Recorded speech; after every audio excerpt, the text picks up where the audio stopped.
ගත්තා.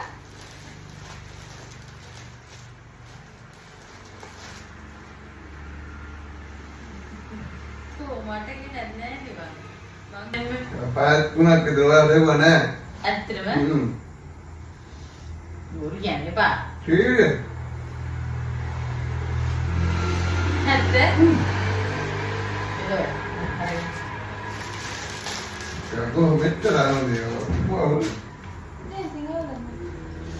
ගාඩ පොකඩයි. ෂර්ට්. මම්මිට ඔයා මට කියන්නේ. කීයද? දොස්. එයා දෙන්න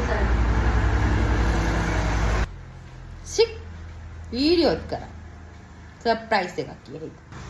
වීඩියෝත් කරා සර්ප්‍රයිස් එකක් කියලා හිතලා.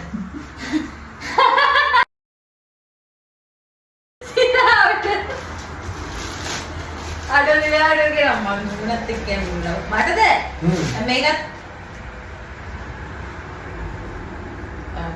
ඒක හරි ලස්සනයි. ඇත්තටම කියන්නේ මම නරක හෙලෝ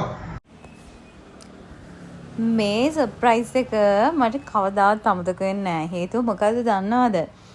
එයා මට ජීවිතේ පළවෙනි වතාවට තමයි තනියම ගිහිල්ලා මේ විදිහට ඇඳුමක් අරගෙන ආවේ. ඉතින් ඇත්තටම කිව්වොත් මේක මට මාරුව සර්ප්‍රයිස් එකක්. මං හිතුවේ නැහැ ඒත් බලාපොරොත්තු නැහැ කියන්න බැහැනේ. ඇත්තටම ලස්සනයි. අම්මා බලලා ලස්සනයි. මම ඒකට කාරිම කැමතියි.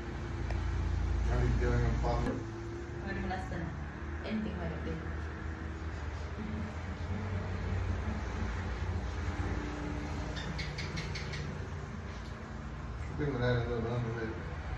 නියම ඒක ලස්සනයි. ඇත්තටම ලස්සනයි. නියම ඒක ලස්සනයි. ඇත්තටම ලස්සනයි.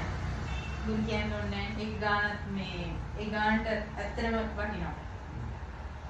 ලස්සනයි ඈ. ඔයා පළවෙනි තනියම ගිහිල්ලා ගෙනව පළවෙනි ගව් ඇඳුමද කොහෙද මේ? ඉතින් එයා ගොඩක් මහන්සි වෙලා එයාගේ ජොබ් එකේ වැඩකට තමයි එයා එදා අනුරාධපුරේ ගියේ. ඒනින් ගමන් තමයි මට ෂොප් එකකින් ওই ගවුමක් තෝරලා අරගෙන ආවිල්ලා තියෙන්නේ. කොහොම හරි එයාට ඇඳුම් ගන්න යනවා කියලා ඇඳුම් කඩ 10කට විතර ගියා. ඉතින් මට හරිම සතුටුයි. එයා මහන්සි වෙලා මම වෙනුවෙන් ප්‍රෙග්නන්ට් කාලේ මට ආස හිතෙන විදිහේ සර්ප්‍රයිස් එකක් කරාට. මොකද ගෑන් ළමයි කියන්නේ කොයි වෙලෙත් ඕනම දෙයක් gift එකක් ලැබෙනවට කැමති කට්ටියනේ. එහෙනම් ඉතින් ඔන්න අදට vlog එක ඉවරයි. bye bye.